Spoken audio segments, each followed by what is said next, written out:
Hello bachcho, let's see this question. The question says one rod of length 2 meter and thermal conductivity 50 unit is attached to another length 1 meter and thermal conductivity 100 units. Temperature of free end are 70 degrees Celsius and 50 degrees Celsius respectively. Then the temperature of junction point will be. Question कह रहा है कि दो road है जिसमें से एक road का लेंथ है 2 मीटर और उसका थर्मल कंडक्टिविटी 50 यूनिट्स है। उसको दूसरे रोड के साथ कनेक्ट कर दिया जाता है और दूसरे रोड का लेंथ है 1 मीटर और उसका कंडक्टिविटी है 100 यूनिट। अब दोनों रोड को जब कनेक्ट करते हैं तो एक इंड का टेम्परेचर 70 डिग्री और दूसरे इंड का टेम्परेचर है 50 डिग्री। मतलब कुछ इस तरह का है।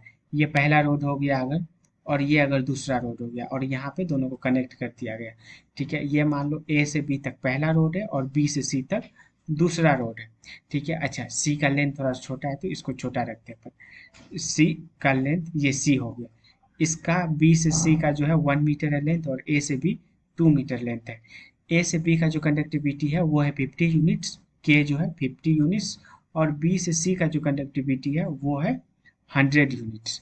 ठीक है, अब बोल रहा है कि ए का जो टेम्परेचर है वो है 70 डिग्री और बी सी का जो टेम्परेचर है वो है 50 डिग्री।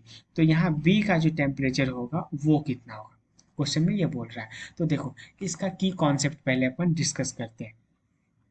की कॉन्सेप्ट, इसमें क्या होगा कि जितना हीट पर सेकेंड ए से बी में फ्लो करेगा उतना ही हीट एक सेकेंड में बी से सी में भी फ्लो करेगा।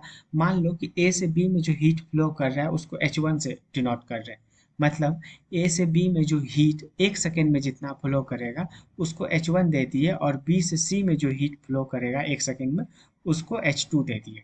ठीक है, तो इसका की कॉन्सेप्ट ये हो जाएगा कि H1 जो है H2 के बराबर है। तो इसका की कॉन्सेप्ट होगा H1 जो है H2 के बराबर है। यही यही चीज की कॉन्सेप्ट होगा।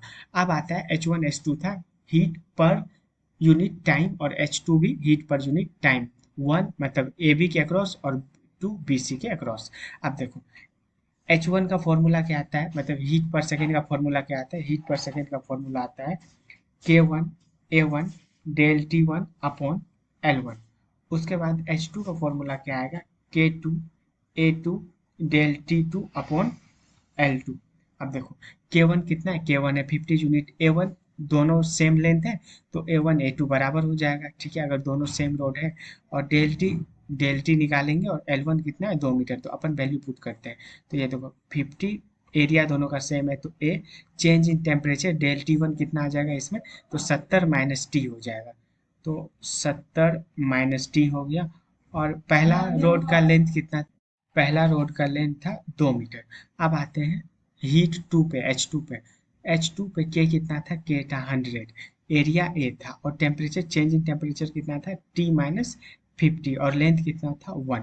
तो यहाँ से देखो ये ए और ये ए कट गया, ये 50 ये टू टाइम्स में कट गया। तो और ये टू को उस साइड भेज दिए तो ये आ गया 70 minus T is equal to 4 T minus 50। यहाँ से आ गया 40 माइनस 200 और यहाँ से आ गया 70 माइनस टी।